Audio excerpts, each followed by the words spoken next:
have some of the people instrumental in implementing financial literacy programs in their respective countries. I'd like to introduce Emre Önyurt. He is the Executive Vice Chairman of the Capital Markets Board of Turkey. Thank you. We have Vanessa Rubio Merkez from Mexico, from the Ministry of Finance and Public Credit in Mexico. And at the end there, we have Timothy Lovanov from Ukraine. He is the Deputy Chairman, Council of the National Bank of Ukraine. So welcome. I just want to quickly kick off as a starter, just to give each of you a couple of minutes to discuss the programs that your countries are running, but I would like some sort of particular emphasis on those that are really working. And if you want to say things that perhaps because they tend to be so volatile, whereas I think in developed economies, it becomes less relevant. Emre, would you like to chat? You've done some very interesting work in Turkey using sort of online education in terms of your strategy. Thank you for inviting me. It's great to be here. And we have a national strategy and action plan that was endorsed by our Prime Minister in 2014. And it was an important step for us. Since then, we have made significant progress in financial education. Keeping in mind that one size does not fit all, our strategy is designed to promote different target groups, including family and women, and academics, private and public sector employees, and elderly people, etc. We believe that to promote equal access to financial education, first we needed to understand the current state of financial literacy in Turkey. So a nationwide survey was conducted in 2012, and we also have another one in 2015. Both surveys help us to understand which group of people need financial education more than others, and build a strategy for equally providing financial education to the whole society. So what are the main causes of unequal access to financial education? Maybe lack of reliable resources, knowledge, lack of time, but maybe the most important cause is lack of civil society involvement in financial education. So we are especially focused on this part, and we are continuing developing new projects that promote civil society involvement in financial education. So lately there's a new trend in education. There's an architectural shift in education. Now society is not only alone knowledge consumers, but also knowledge producers. People like to share their experiences, their newly acquired knowledge through internet, through social media. And, but they need reliable resources to do that. So we need to spread the word in order to create awareness in financial topics. To overcome these challenges, we had taken two important steps.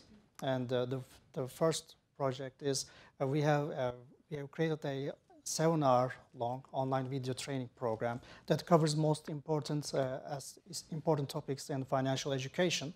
And people will earn certification, financial literacy certification, after completing this online training program and passing the online exam.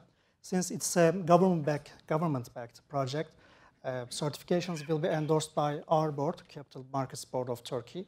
And there are different levels of certifications: beginner, intermediate, and advanced.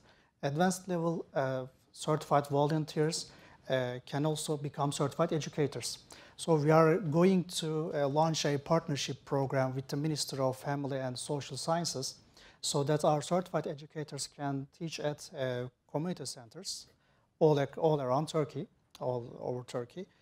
And the advantages of this project are our citizens will be able to access the objective and costless information on financial education.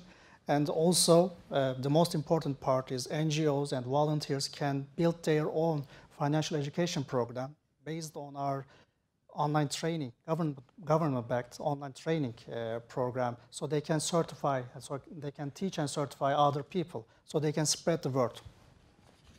Another important project will be to train high school, secondary and high school teachers, reaching almost 1 million all over Turkey with the Ministry of Education. Teachers will be trained by our online training program, and they will be certified. In fact, a few months ago, financial education has become part of the school curriculum through other courses such as mathematics, social science, civil rights. And I'm very excited about this because the sooner we start raising financial awareness, the easier will it be for our children to get a better grasp on future financial issues. So our teachers will build a bridge between financial literacy and school curriculum. Another important aspect would be the assessment of the impact of financial education, but we can talk about later. I just want to come to Emre here, because you spoke a little bit earlier about assessing financial literacy, and I think these are really, really critical points as well, and you have implemented a program, and how do we determine, is it financial stability? Do we then know that we've got financial literacy? How do we measure that the programs that we're implementing, the things we're doing, actually matter or work? Measurement of the impact of financial. We have nationwide surveys, but nationwide surveys that are conducted every 2 or 3 years may not always help us to measure the progress in financial education. So our online training program, our interactive website, will be collecting data from all over Turkey through online quizzes, online questionnaires. So it will be a real-time data flow, and we will be measuring our users' progress, and we will also understand which region of Turkey needs which type of financial education on which financial products. So we are using technology to support the measurement. And do you use targeted financial education? So for example, I mean, at school we probably all have a curriculum that's fairly similar. But what about touch points? You start your first job, you buy a car, or you take out your first credit card. Do you have any sort of initiatives that actually try and target or working with the public, the private sector in this regard? We have a diversified training program from beginner to advanced. We also covered beginner topics like how to manage, how to budget, how to avoid debt and manage your debt, and also understanding your taxes and protecting your personal financial data. But we also focused on complicated financial products like derivative instruments or mortgage-backed securities, because most mistakes are made by the middle class people who are investing on the complicated financial products for the first time. So we are trying to focus on advanced level financial products. Going to talking a lot on technology. I wanted to just maybe give, if anyone wants to jump in here, in terms of one of the questions that came through on Twitter as well was around millennials and accessing this millennial, this is not that one specifically, they are using technology, and if that is going to be more effective than perhaps the sort of traditional one because of their switched on brains for technology. Both online training and face-to-face training, both methodologies have their own advantages and disadvantages. And while online training is an effective way of sharing information and reaching more people, while face-to-face training is more effective way if you seek behavioral change. But it's a high cost education. So we are trying to create a hybrid model that incorporates both face-to-face training and online training. So everybody can log into our website and watch videos and complete the online training program. But also our certified educators can also will also be teaching at community centers by using our online training platform.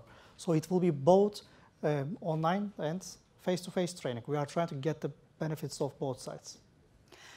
Great, fantastic. Thank you very much to our panel. Thank you.